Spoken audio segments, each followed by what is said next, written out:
Good morning friends, welcome to my channel daily current affairs. So 5th ఫిబ్రవరి 2025 యొక్క current affairs కనుక చూసుకున్నట్టయితే, so SC వర్గీకరణ report అనేది ఇచ్చింది కదా షామీమ్ అఖ్తర్ ఏకసభ్య కమిషన్. సో రిపోర్ట్లోని అంశాలు కనుక చూసుకున్నట్టయితే, ఎస్సీలోని 59 కులాలను 3 గ్రూపులుగా డివైడ్ చేసింది అనమాట. సో ఆ 3 గ్రూప్స్ ఏంటివో మనం ఫస్ట్ తెలుసుకుందాం. సో గ్రూప్ 1లో 15 కులాలకి 1% రిజర్వేషన్ని కేటాయించింది. గ్రూప్ 2లో 18 కులాలకి 9% రిజర్వేషన్. గ్రూప్ 3లో 26 కులాలకి 5% రిజర్వేషన్. సో టోటల్గా 15% రిజర్వేషన్ని 59 కులాలకి మనకి ఇచ్చింది అనమాట. నిన్న మనకి శాసనసభ్యులు కూడా దీనికి ఆమోదం అనేది తెలిపారు. తర్వాత కనుక చూసుకున్నట్టయితే సర్వే అంశాలు కనుక చూసుకున్నట్టయితే, టోటల్ సర్వేలో ఎంతమంది పాల్గొన్నారు అంటే 3,54,77,554 మంది సర్వేలో పాల్గొంటే, అందులో బీసీ జనాభా ఎంత ఉంది అంటే, ఎంత శాతం ఉంది అంటే 46.25%. ఎస్సీ కనుక చూసుకున్నట్టయితే 17.43%, ఓసీ 13.31%, ముస్లిం 12.56%, ఎస్టీ 0.45% అనమాట. సో ఈస్టర్న్ హిమాలయాస్లోని అరుణాచల్ ప్రదేశ్లో ఏమైంది అంటే, 110 గ్లాషియర్స్ 32 ఇయర్స్లో 110 గ్లాషియర్స్ అనేది అది కోల్పోయింది అనమాట. సో ఈ సర్వేని ఎవరు కండక్ట్ చేశారు మనకి? Nagaland university with collaboration cotton university, వీళ్ళిద్దరు కలిసి సర్వే నిర్వహించారనమాట. సో దీని ప్రకారం 756 ఉన్న గ్లేషియర్స్ 646కి తగ్గిపోయినాయి. సో అంటే 110 గ్లేషియర్స్ని మనకి అరుణాచల్ ప్రదేశ్ అంటే ఈస్టర్న్ హిమాలయాస్ ప్రాంతం కోల్పోయింది అనమాట. Archaeologist excavated Buddha heads and inscriptions at Ratnagiri, Odisha. So మనకి బుద్ధునికి సంబంధించిన తల మరియు శాసనాలు ఏ సెంచరీకి 8 నుంచి 9వ శతాబ్దానికి సంబంధించినవి అంటే కనుగొన్నారు. ఎక్కడ? రత్నగిరి, ఒడిస్సాలో అనమాట. సో 1st to 7th ఫిబ్రవరిని మనం ఏం జరుపుకుంటున్నాము అంటే వీక్గా, సో వరల్డ్ ఇంటర్ఫెయిత్ హార్మోనీ వీక్గా జరుపుకుంటున్నాం. సో ఇది ఫస్ట్ ఎప్పటి నుంచి జరుపుకుంటున్నాం అంటే 2010 నుంచి ఇది మనకి జరుపుకుంటున్నాం. సో తర్వాత వైట్ టైగర్ బ్రీడింగ్ సెంటర్ మనకి ఎక్కడ? మధ్యప్రదేశ్ రేవా డిస్టిక్లో ఏర్పాటు చేయబోతున్నారు.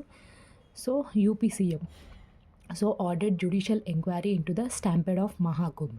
సో మనకి మహాకుంభ్లో తొక్కిసలాట జరిగింది కదా, అక్కడ 30కి పైన జనమే చనిపోయారు. సో దాంట్లో ఎంక్వైరీకి ఒక కమిషన్ని యూపీ సీఎం ఆర్డర్ చేశారు. సో దాన్ని హెడ్ ఎవరు అంటే Harsha Kumar.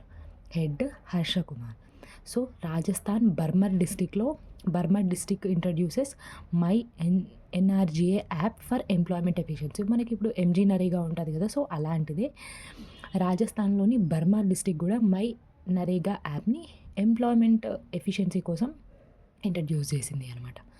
So AP government launches WhatsApp గవర్నెన్స్ని మనం ఎప్పుడో లాంచ్ చేసింది అని చెప్పాము. So I miss this topic, so అందుకే నేను ఇక్కడ ఇంక్లూడ్ చేస్తున్నాను. సో మన మిత్ర అనమాట.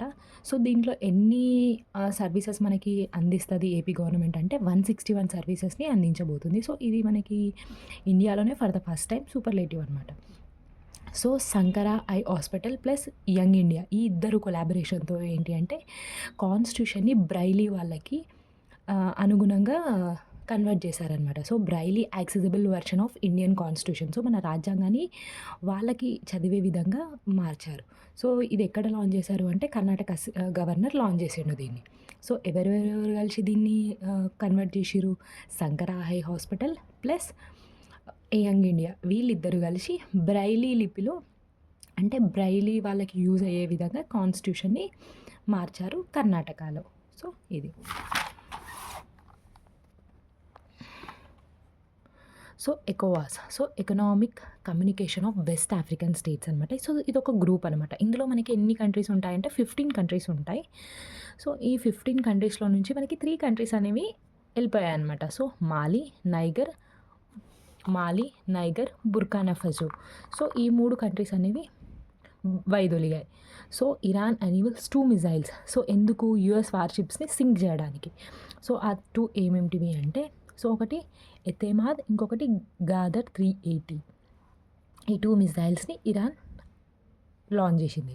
So men's hockey India league మనం మొన్ననే చెప్పుకున్నాం. సో 2024 టైటిల్ ఎవరు ఓన్ అయ్యారు అంటే, సో మనకి బెంగాల్ టైగర్స్ వర్సెస్ హైదరాబాద్ తుఫాన్స్ని డిఫీట్ చేసి, ఇది మనకి ఎక్కడ జరిగింది, రూర్కెలా, ఒడిస్సాలో జరిగింది. ఇది 6th ఎడిషన్. సో మనకి 28th డిసెంబర్ నుంచి 1st ఫిబ్రవరికి జరిగింది. సో ఇప్పుడు మనకి ప్లేయర్ ఆఫ్ ది టోర్నీ కనుక చూసుకున్నట్టయితే సుఖ్జిత్ సింగ్ ఇంతే. So Australian cricketer of the year అవార్డ్స్ని ప్రకటించారు. అందులో ట్రావిస్ హెడ్స్కి అలెన్ బార్డర్ మెడల్ అవార్డ్ అనేది వచ్చింది. ఫోర్బ్స్ మోస్ట్ పవర్ఫుల్ కంట్రీస్ జాబితా అనేది 2025 రిలీజ్ చేసింది ఫోర్బ్స్ సంస్థ.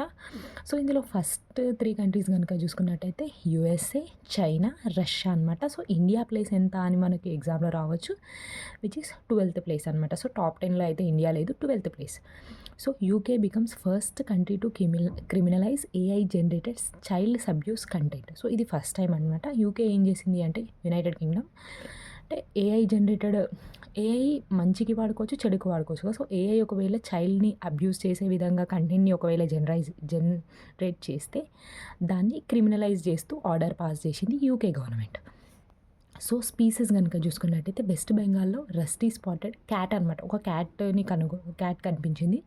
సో దాని సైంటిఫిక్ నేమ్ కనుక చూసుకున్నట్టయితే ప్రినాలరిస్ రుబింగ్నస్ దాని scientific name. So use of invasive fish pieces for fighting mosquitoes. So దోమలని అడ్డుకట్ట వేయడానికి మనము గ్యాంబిషీ ఫిషెస్ని యూజ్ చేస్తాం కదా. సో ఇవి ఇంకా యూజ్ చేయొద్దు అని చెప్పేసి నేషనల్ గ్రీన్ ట్రిబ్యునల్ ఆర్డర్ అనేది పాస్ చేసింది అనమాట. So gambusia fishes. So specially abled people can use scribe in exam set by Supreme Court. So మనకి స్పెషల్లీ ఏబుల్డ్ పీపుల్ ఉంటారు కదా, సో వాళ్ళు ఎగ్జామ్స్లో స్క్రైబ్ని యూస్ చేయొచ్చు అని చెప్పేసి సుప్రీంకోర్టు ఆర్డర్ని పాస్ చేసింది. Next, government introduce Hajj Suvidha app and strengthens health care support for pilgrims. హజ్ యాత్రికులు ఉంటారు కదా, సో వాళ్ళ హెల్త్ని నిమిత్తం వాళ్ళ హెల్త్ బాగుండేలా సో హజ్ సువిధా యాప్ని లాంచ్ చేసింది. సో ఇది వాళ్ళ కరెంట్ అఫైర్స్ ఫ్రెండ్స్. సో మీరు ఎక్కడికి కరెంట్ అఫైర్స్ వెళ్ళకుండా నా క్లాస్ ఒక 5 to 7 minutes కనుక చూసుకున్నట్టయితే you will get all the current affairs. So మనకి వేరే కోర్సెస్ కానీ అవేవి లేకుండా మీకు బాగా యూజ్ అవుతుంది. సో మనలాంటి ఆస్పిరెంట్స్కి, కోర్సెస్కి పైసలు పెట్టని వాళ్ళకి షేర్ చేయండి, వాళ్ళు కూడా బెనిఫిట్ అవుతారు. సో ఫస్ట్ టైం చూస్తున్నట్టయితే సబ్స్క్రైబ్ చేసుకోండి. Thank you.